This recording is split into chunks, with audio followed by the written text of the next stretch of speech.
Hello, everyone, and welcome to this webinar that is Franchise Development Proposal, which is presented by Ken Rostron and Tahir Javed Kashif, who is the CEO of Seleni Biz. And about Ken Rostron, he is the co-founder and the senior partner with the franchise company. So let's begin our presentation today, and Ken Rostron would be taking the stage and would be presenting his insights about franchising the business, and then we would have a detailed Q&A session with Tahir Javed Kashif, who is the CEO of Seleni Biz. So Ken, I'm giving you the stage now. Okay, thank you. Welcome to the franchise company. My name's Ken Rostron, and I'm one of the partners in the franchise company. I'm going to explain how we would help you to develop a franchise model from your business. We'll look at the benefits of franchising and the income streams that are generated and the approach that we have been using successfully for some years. Let me tell you a little bit about the franchise company's background. Extensive experience, having been established in 1991, and we're members of the British Franchise Association. The stage approach that we operate creates minimal risk for clients because we won't move on from stage 1 to stage 2 until it's been approved and everything's agreed. And there is a logical approach, which is financial systems and then recruitment.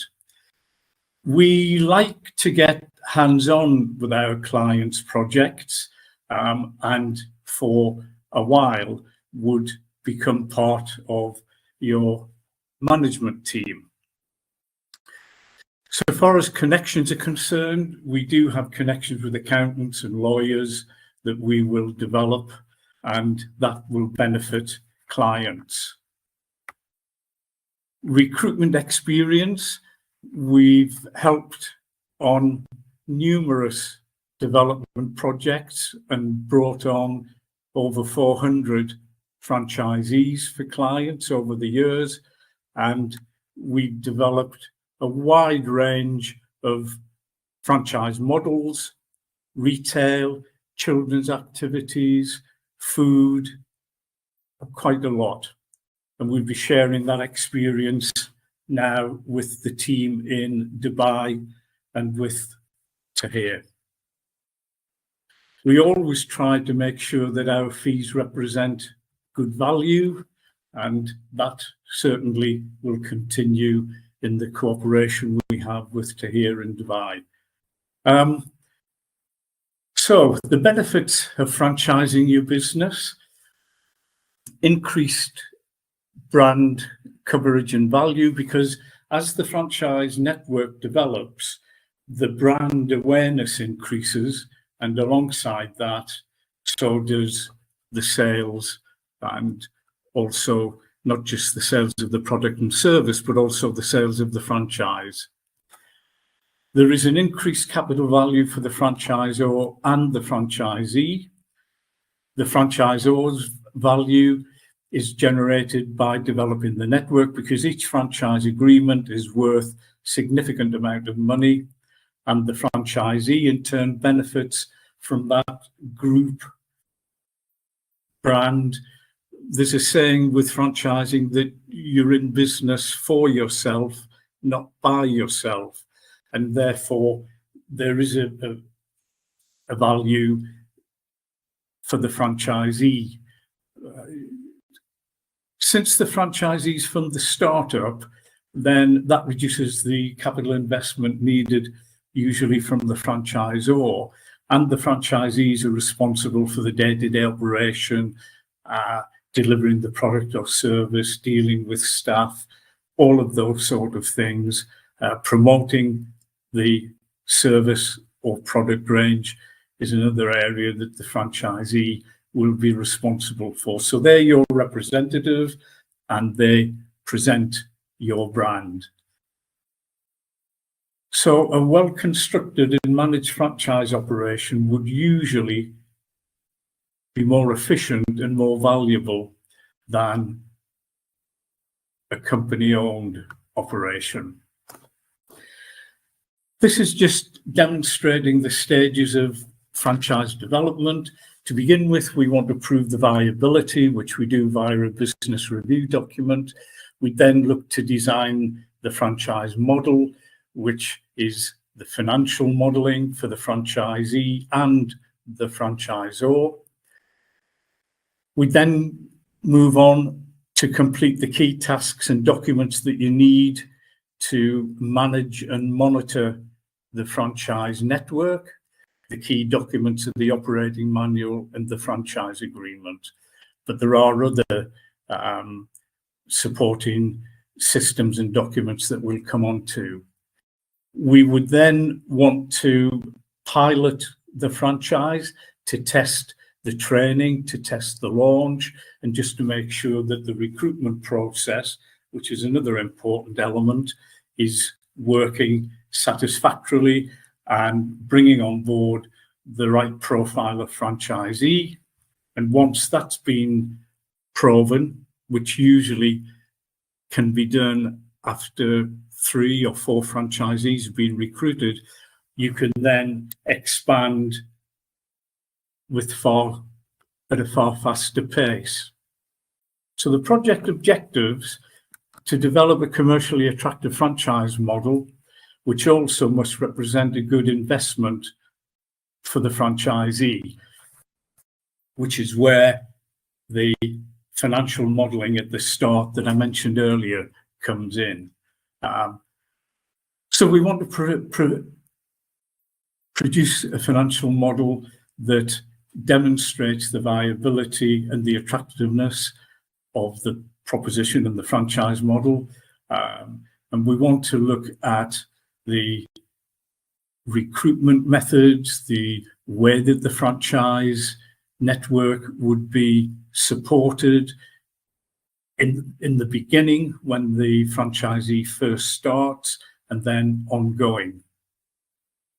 We want to prepare systems and procedures that will enable you as the franchisor to manage and monitor the performance of the network.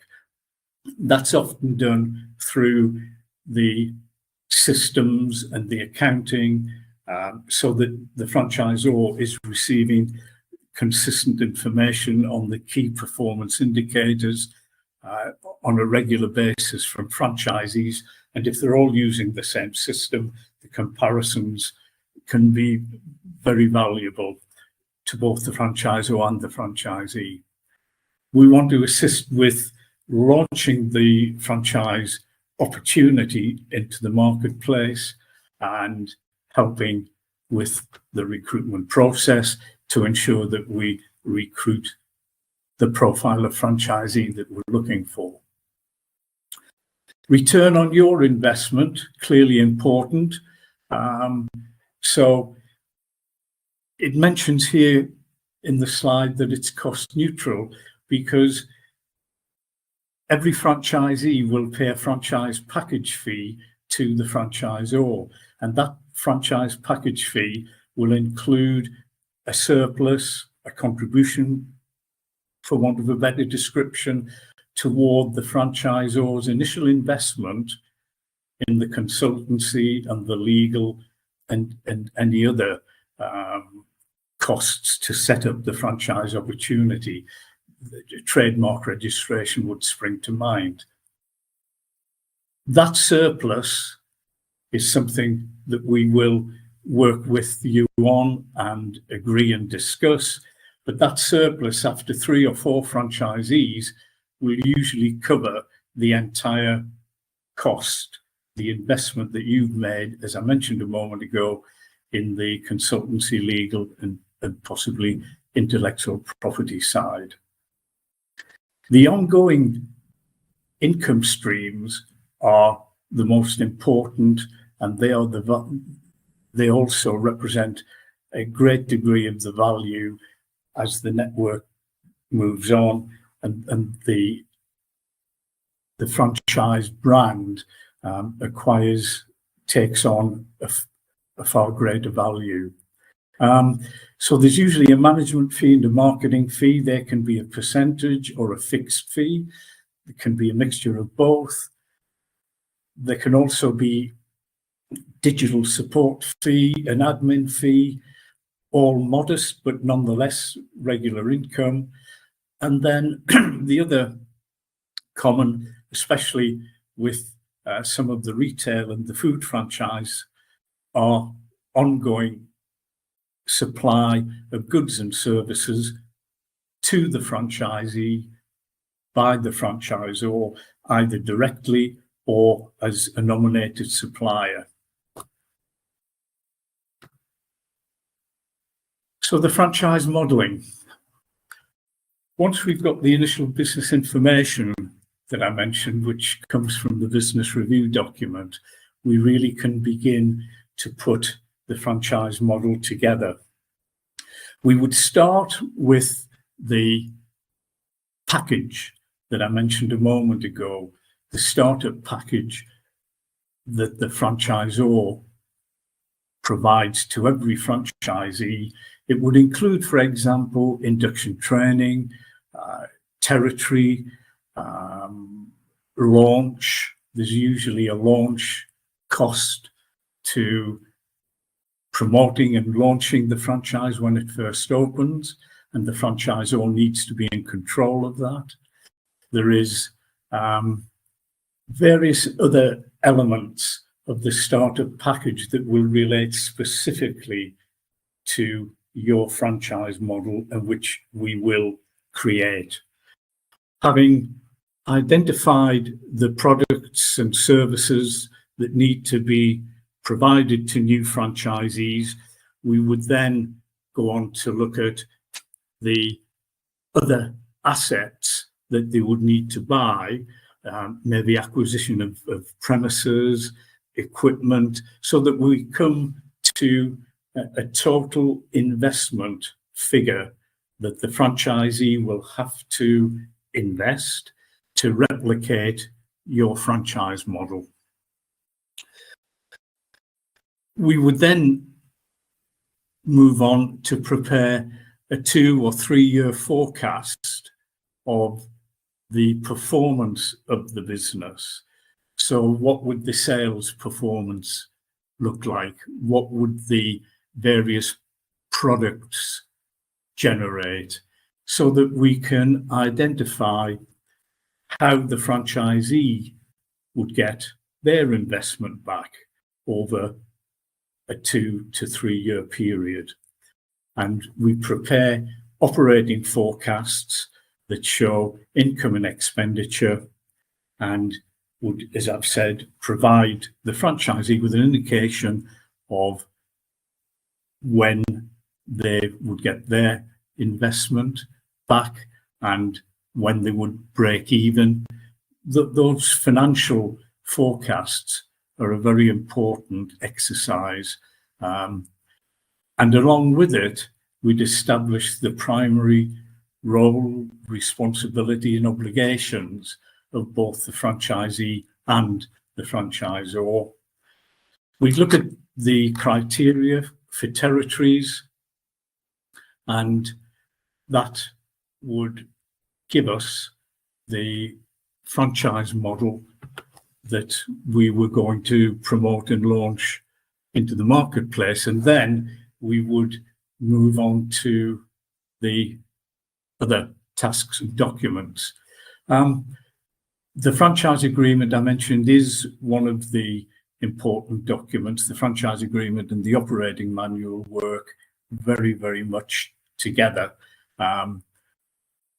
But we would prepare detailed briefing document, because during the business review exercise, we would have accumulated a lot of detailed information about how you want the business to operate, what the obligations and responsibilities of the franchisee should be. And so that briefing document would come to you first to be approved,